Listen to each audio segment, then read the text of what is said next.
성도님들, 우리는 어린 시절에 권선징악이라는 것에 대해서 배웠습니다. 착한 사람은 상을 받고 나쁜 사람은 벌을 받는 것이 마땅하다라는 것이죠. 그래서 어릴 때는 이것이 당연하고 또 세상은 다 그런 줄 알았습니다. 그런데 나이를 먹고 세상에 나와보니 놀랍게도 세상은 전혀 그렇지 않았습니다. 착한 사람은 상을 받고 나쁜 사람은 벌을 받아야 하는데, 오히려 아무런 잘못 없이 산 사람들, 그것도 참 착하고 의롭게 산 사람들이 오히려 고통을 당할 때가 있더라라는 것입니다. 게다가 오히려 악랄하고 나쁜 짓을 하는 사람들이 잘 사는 경우도 흔히 볼 수 있습니다. 의인은 축복을 받아야 하고 악인은 그 보응으로 병이라도 들어 고생을 하거나 아니면 벼락이라도 맞아 죽어야 당연한 일일 텐데, 오히려 그 반대의 경우들을 자주 보게 되더라라는 것입니다. 예전에 어느 분께서도 저에게 이런 질문을 하신 적이 있습니다. 어떤 목사님께서 기도원에 올라가서 이제 금식 기도를 마치고 나오시는 길에 갑자기 소나기가 내리더랍니다. 그래서 누군가가 목사님 우산 쓰세요 하고라고 해서 우산을 건네받았더니 갑자기 벼락이 쳐서 그 목사님이 그 자리에서 즉사했다는 겁니다. 그래서 그 소문이 퍼진 동네는 전도가 안 된다라고 합니다. 그러니 이런 경우에는 어떻게 설명해야 합니까? 라고 질문을 하시는데, 이거 참 대답하기 어렵더라고요. 시편 73편에도 보면 시편 기자가 하나님께 대해서 이렇게 물어봅니다. 하나님께서는 마음이 정결한 자에게 선을 행하신다고 하셨는데 나는 오히려 악인의 형통함을 봅니다. 저 나쁜 사람들은 고난도 없고 재앙도 없이 건강하게 잘 살다가 죽을 때도 고통 없이 죽습니다. 항상 평안하고 재물은 지금도 많은데 더더욱 쌓여가고 있습니다. 반면에 저는 미끄러지고 넘어질 뻔했습니다. 하루 종일 재앙을 당했고 죽을 뻔하기도 했습니다. 그러니 이걸 보는 사람들이 하나님이 뭘 알아? 하나님이 알기나 하겠어? 라고 합니다. 그러니 이것을 어찌하면 좋습니까? 이것이 내게 너무나 고통스럽습니다. 라고 이 고민을 토로하는 것을 볼 수 있습니다. 그런데 이 고민은 인간사에서 끊어지지 않는 고민인 것 같습니다. 지금의 중동 지역에 해당하는 메소포타미아 지역, 이 수메르라는 나라에 살았던 한 남자에 관한 이야기를 쓴 고난받는 의인의 시라는 시가 있습니다. 이 시의 내용이요, 성경의 욥기와 너무나도 비슷한데요, 이 시의 내용이 이렇습니다. 이 사람은 부유하고 어진 사람이었습니다. 가족도 친구들도 많았죠. 그런데 그러던 어느 날 끔찍한 병에 걸리게 됩니다. 설상가상으로 빈털터리가 되고 졸지에 외톨이가 되어버립니다. 그래서 이 사람이 그 비탄 속에서 이런 신음의 소리를 냅니다. 나의 바른 말은 거짓이 되고 악의를 가진 병은 내 몸을 에워싸는구나. 나의 신이여, 대체 언제까지 나를 외면하고 버려둘 것입니까? 성도님들, 이 시가 바로 발음이 어렵습니다. 루드롤 벨 레메키라는 시인데요. 그런데 혹시 이 시가 언제 쓰여진지 아십니까? 이 시가 언제 쓰여졌냐면 기원전 약 2000년경, 그러니까 지금으로부터 약 4000여 년 전에 점토판에 쐐기 문자로 쓰여져 있던 시입니다. 그러니 인류의 문명이 생긴 이래로부터 지금까지, 그리고 심지어 성경에서조차, 그리고 우리가 보는 이 세상에서 하나님을 향해 계속되고 있는 인간의 오랜 질문이 바로 이것입니다. 하나님, 난 정말 열심히 살았는데, 난 정말 올바르게 살았는데, 난 진짜 착하게 살았는데 도대체 왜 나에게 이런 힘든 고통이 찾아오는 것일까요? 라는 질문이죠.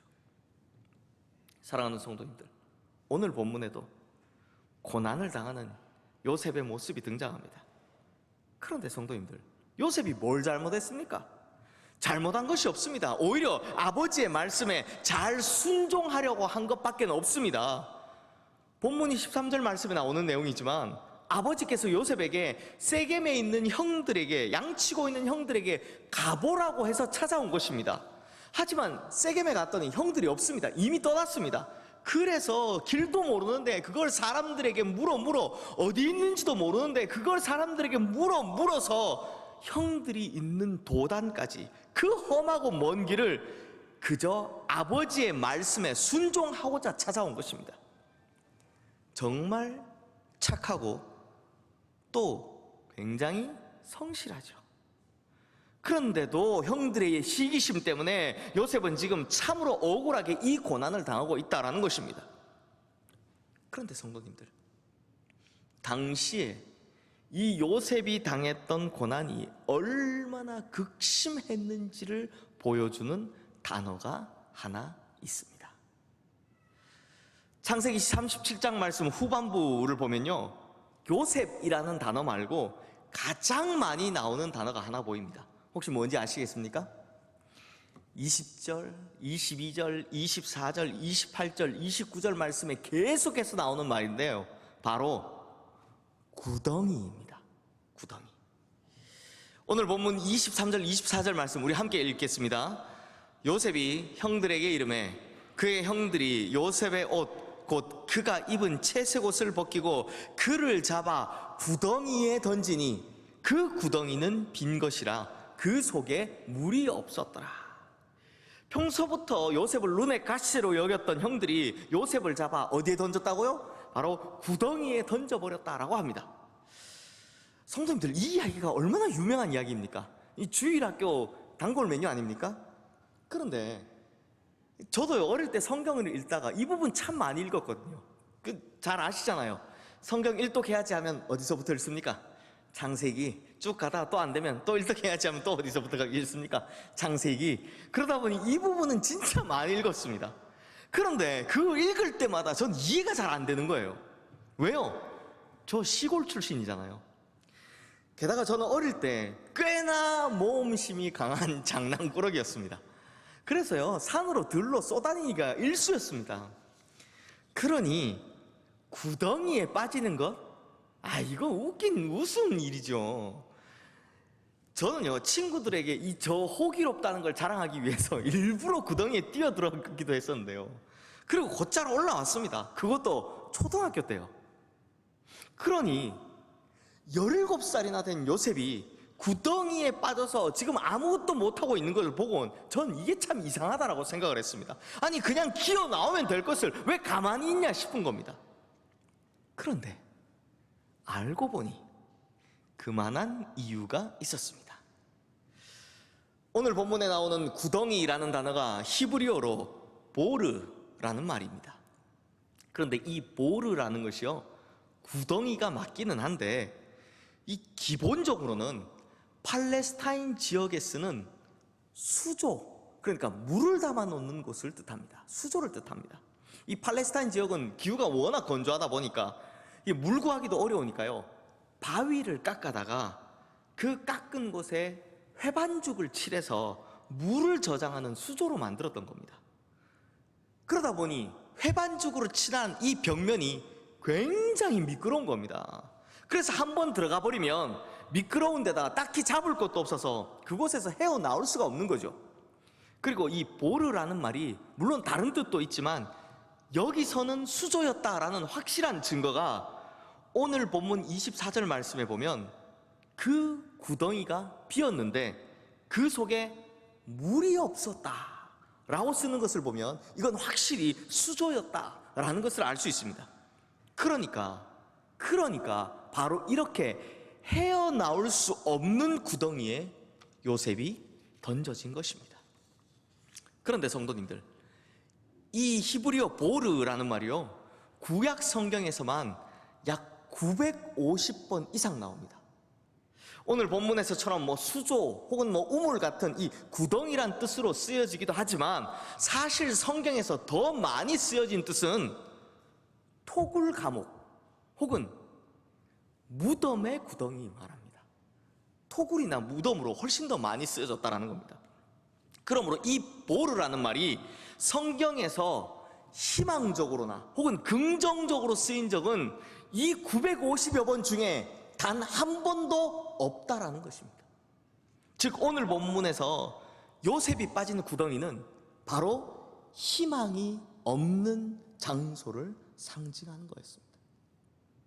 그렇다면 성도님들, 희망이 없는 곳이 어딜까요? 희망을 포기해야 하는 곳이 어딜까요? 우리 성도님들 혹시 단테라는 사람을 아십니까? 이 단테가 쓴 유명한 신곡이라는 책을 아시죠? 단테가 쓴 신곡은 모두 36개의 곡, 그러니까 36개의 챕터로 되어 있는데요, 그 중에서 두 번째 챕터인 지옥, 죽음으로 가득 찬 세계 편의 첫 시작을 보면요, 지옥문 꼭대기에 적혀있는 오래되어 퇴색된 문구라고 하는 시가 한 편 적혀 있습니다. 이 단테가 읽고서는 두려움에 온몸을 떨었다고 하는 지옥문 꼭대기에 적혀 있는 시, 그 시의 마지막 문구가 이렇습니다. 여기 들어오는 너희는 온갖 희망을 버릴지어다. 뭘 버리라고요? 희망을 버리라. 즉 단테가 보기에는 지옥이라는 곳이 어떤 곳이냐? 희망이 없는 곳, 희망을 포기당해야 하는 곳이더라 라는 것입니다. 그런데 우리말 성경에는 이 지옥이라는 번역보다는 음부라는 번역을 더 많이 쓰고 있죠. 특히 신약 성경에서 음부, 여기 해당하는 헬라어는요 하데스입니다. 이거 많이 들어보셨죠? 게임이나 책 같은 데서 이 하데스 이런 말 많이 들어보셨을 텐데, 그런데 성도님들 참 재밌게도 이 하데스를 킹 제임스 성경에서 뭐라고 번역하고 있는지 아십니까? 바로 구덩이입니다. 구덩이. 한 3군데 정도를 이렇게 번역을 하고 있습니다. 그러므로 구덩이는 어떤 곳입니까? 희망이 없는 곳, 희망을 포기당하는 곳이다 라는 것입니다. 그러므로 구덩이는 마치 지옥과 같은 곳을 뜻하고 있다는 것입니다. 바로 이런 지옥과 같은 희망을 포기해야 하는, 희망이 없는 그 구덩이에 요셉이 던져졌다라는 것입니다.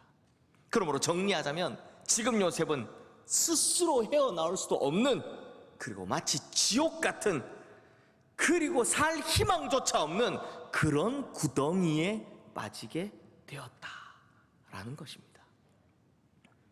그런데 성도님들, 마찬가지로 우리는 인생을 살아가면서 참 잘 살았다라고 생각했는데, 비교적 성실하고 그래도 착하게 잘 살았다라고 생각했는데, 마치 지금 요셉이 처한 것 같은 이런 구덩이에 처박히는 경험을 할 때가 있습니다. 특히나 지금의 코로나 사태와 같은 경우가 이렇죠. 나는 아무런 잘못도 없습니다. 그리고 비교적 착하고 또 성실하게 잘 살아왔습니다. 그런데 나의 꿈이 포기당해야 합니다. 나의 경제권이 줄어들어야 하고 나의 활동권에 제약을 받습니다. 또한 평생 단 한 번도 예배 빠진 적이 없던 내가 예배를 드리는 자유마저도 제한을 받게 되었습니다. 그리고 이런 시기에 상을 당하신다든지 아픈 곳이 생긴다든지 하면 이것만으로도 슬픈데 이 동료들이 찾아와 위로도 못 해줍니다. 너무 외롭습니다.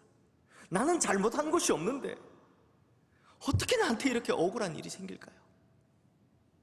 게다가 가끔은 결정적인 구덩이에 던져질 때도 있습니다. 스스로의 힘으로는 도저히 헤어나올 수가 없고 희망조차 보이지 않는 마치 지옥 같은 구덩이에 던져져서 모든 것을 포기당해야 하는 그런 절망을 경험할 때도 있더라라는 겁니다. 그런데 성도님들, 바로 이때 도저히 스스로의 힘으로는 헤어나올 수 없는, 살 희망조차도 없던 마치 지옥 같은 구덩이에 던져졌던 이 요셉이 보여주는 모습, 바로 이때 요셉이 보여주는 모습은요 정말 특별합니다. 아니, 정확히 말하면 특이하다고 해야 맞을 것 같습니다. 성도님들, 요셉이 구덩이에 갇히는 이 장면을 한번 보십시오. 뭔가 좀 이상한 것 있지 않습니까? 아니 목사님, 내가 이 본문을 어디 한두 번 읽어본 것도 아니고 다 아는 내용인데 대체 뭐가 이상합니까? 라고 질문하시겠죠. 그런데 성도님들, 이 사건을 다시 한번 자세히 읽어보시면 이상한 것 하나를 발견할 수 있습니다. 그게 뭐냐? 바로 요셉의 말이 단 한마디도 나오지 않는다는 겁니다. 요셉의 말이 단 한마디도 나오지 않는다. 즉 요셉의 침묵이 나오더라라는 것입니다. 오늘 본문을 보면 루벤의 이야기도 들을 수 있고 유다의 이야기도 들을 수 있습니다. 본문 이후에는 아버지 야곱의 이야기도 들을 수 있습니다. 그런데 이 순간 사실 가장 다급했을 것 같은 것이 사람이 요셉인데, 가장 다급했던 것은 당연히 요셉일 텐데 놀랍게도 요셉의 말, 요셉의 이야기는 단 한마디도 나오지 않습니다. 사실 본문 23절 말씀에 보면 요셉이 무슨 말을 한 정도, 뭐 하나, 자막이요, 하나 한 것 정도는 나오고 있지만 그 내용이 무엇인지는 알 수 없습니다. 아예 기록을 안 해놨습니다. 그러므로 성도님들, 바로 여기서 우리가 배울 수 있는 것이 있습니다. 그게 뭐냐? 의인은 고난을 받을 때 침묵할 수밖에 없다라는 것입니다. 의인은 고난을 받을 때 그저 침묵으로 견딘다라는 것입니다. 그저 눈물로 견뎌낸다라는 것입니다. 그런데 성도님들, 그런데요, 의인이시면서 이렇게 침묵으로 고난을 견뎌내신 대표적인 분이 한 분 계십니다. 그분이 누구십니까? 바로 예수님이십니다. 지금 화면에 뜬 이사야 53장 7절 말씀 우리 함께 읽겠습니다. 그가 곤욕을 당하여 괴로울 때에도 그의 입을 열지 아니하였으며 마치 도수장으로 끌려가는 어린 양과 털 깎는 자 앞에서 잠잠한 양같이 그의 입을 열지 아니하였도다. 그의 입을 열지 않았다. 그리고 복음서에 보면 이 말씀이 문자 그대로 성취됨을 볼 수 있습니다. 심지어 예수님께서는요, 그 고통스러운 십자가 위에서도 6시간 동안 그 고통을 당하시면서 딱 7마디의 말씀만 하시는 것을 볼 수 있습니다. 그걸 가상칠언이다 라고 하죠. 이것이 무슨 말이냐? 우리 주님은 의인의 침묵을, 고난당하는 중 의인의 침묵을 가장 잘 이해하시는 분이시다 라는 것입니다. 왜요? 주님도 해보셨기 때문입니다. 예수님께서는 인간의 몸을 입으시고 인간이 겪는 모든 고통을 직접 당해보셨다는 것입니다. 바로 이것이 우리 주님만의 특별함입니다. 이 세상의 어떤 종교의 신들에게서도 찾아볼 수 없는 우리 주님만의 특별함이 바로 우리의 고통에 동참하신다, 동감하신다라는 겁니다. 왜요? 해보셨기 때문에요. 그러므로 성도님들, 의인의 침묵 속에서 주님은 함께 하시는 분이십니다. 고통받는 의인들의 침묵 속에서 우리 주님께서는 보이지는 않지만 반드시 함께 하고 계시다라는 것입니다. 우리가 흘리는 눈물, 우리의 그 마음속에 있는 애절함을 주님은 듣고 계시다라는 것입니다. 그리고 우리 주님은 그 고통을, 의인의 고통을 가장 잘 이해하십니다. 왜요? 우리 주님은 그 고통 중에 우리와 함께 고통당하시는 분이시기 때문입니다. 성도님들, 1986년 노벨 평화상을 받으신 분이 있습니다. 인종차별 철폐 운동으로 노벨 평화상을 받으신 엘리 비젤이라는 분이 계십니다. 이 사람은 사실 2차 세계대전 당시에 홀로코스트, 즉 유대인 대학살장의 생존자입니다. 그런데 이분이 홀로코스트에 있을 당시에 탈출을 시도하다 붙잡힌 10대 소년 하나를 이 수용소 사람들을 다 모아놓은 자리에서 공개 처형하는 장면을 목격하게 됐다고 합니다. 다 보는 곳에서 이 본보기로 처형을 하다 보니까 천천히, 그것도 고통스럽게 이 10대 소년을 죽여가는 겁니다. 이 형을 집행하더라는 겁니다. 그렇게 이 10대 소년이 교수대에 매달려서 서서히 고통스럽게 죽어가는 모습을 지켜보면서 이 엘리 위젤은요, 마음속에서 분노가 막 솟구쳐 올라오는데, 그런데 이게 티를 내면 자신도 해코지를 당할까 봐 그저 땅에 고개를 푹 숙이고선 주먹을 푹 떨곤 그냥 나지막히 이런 말을 내뱉었다고 합니다. 하나님, 당신 도대체 어디 계십니까? 이걸 보시면서도 어떻게 가만히 계실 수 있습니까? 그렇게 소리 없이 흐느끼고 있는데 그때 이 엘리 위젤의 귀에 아주 작은 음성이 하나 들려왔다고 합니다. 이런 음성이었습니다. 나는 내 아들과 함께 그 교수대에 매달려 있다. 아니, 하나님께서 매달려 계시다고요? 하고 얼른 눈을 들어서 교수대를 봤지만 아무것도 보이지 않습니다. 하나님은 보이지 않습니다. 하나님, 아무것도 보이지 않는데요. 그러고는 더 이상 아무 일도 일어나지 않다 보니 그래서 이 사건은 엘리 위젤에게 수수께끼 같은 사건, 수수께끼 같은 음성이 되었습니다. 이후 2차 세계대전이 끝나고 엘리 위젤은 자유의 몸이 되어서 프랑스로 여행을 가게 됩니다. 그리고 그곳에서 프랑소와 모리악이라는 이 동료 작가를 만나서 대화를 나누게 되는데요. 갑자기 생각이 나서 그때 들었던 이 수수께끼 같은 음성에 관한 이야기를 하게 되었습니다. 그러면서 이렇게 물어봅니다. 아니, 제가 들었던 것이 환청을 들은 걸까요? 과연 그 소리 정체가 누구였을까요? 제 속에서 그냥 들려왔던 소리일까요? 이렇게 반문하는 엘리 위젤에게 다행히 크리스천이었던 프랑스와 모리악이 이렇게 대답을 해주었다고 합니다. 저는 그 목소리의 주인공 알 것 같습니다. 그분은 아마도 나사렛 예수였을 겁니다. 그분의 또 다른 임마누엘이라고 하죠. 하나님께서 우리와 함께 하신다는 뜻입니다.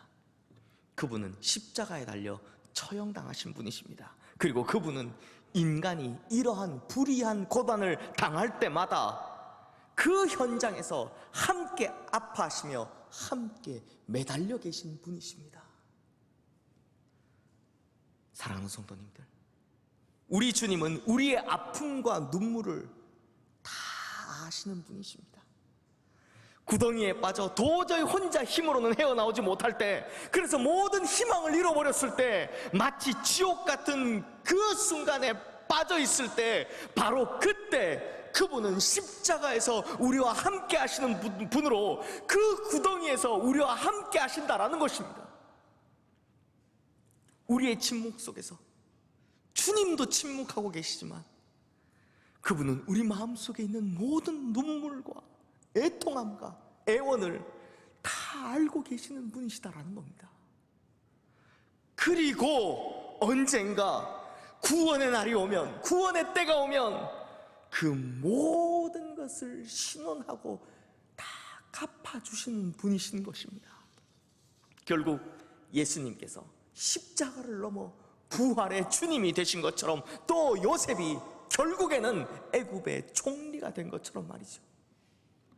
그러므로 우리 성도님들, 지금 내 인생이 구덩이에 빠진 듯 할지라도 하나님은 대체 어디 계시냐고 하는 그런 의심과 의문이 생길지라도 오늘 흘리는 나의 이 눈물을 잊지 않으시고 모든 순간 나와 함께 고통을 당하고 계신 우리 주님 함께 계심을 믿으시고 반드시 구원의 때가 온다는 것을 기억하며 이겨나가는 우리 모든 성도님들 되시기를 주님의 이름으로 축원합니다.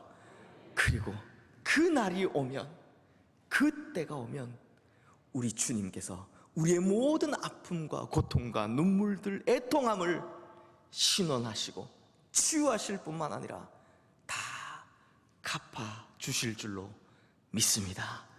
기도하겠습니다. 하나님 아버지, 우리는 참 착하고 성실하고 또 참 잘 살았다라고 생각했는데 오히려 요셉처럼 너무나 억울한 일을 당할 때가 있고 또 심한 고통 가운데 빠질 때가 있습니다. 도저히 혼자의 힘으로는 헤어나올 수 없을 것 같은 그런 지옥 같은 구덩이에 빠질 때도 있습니다.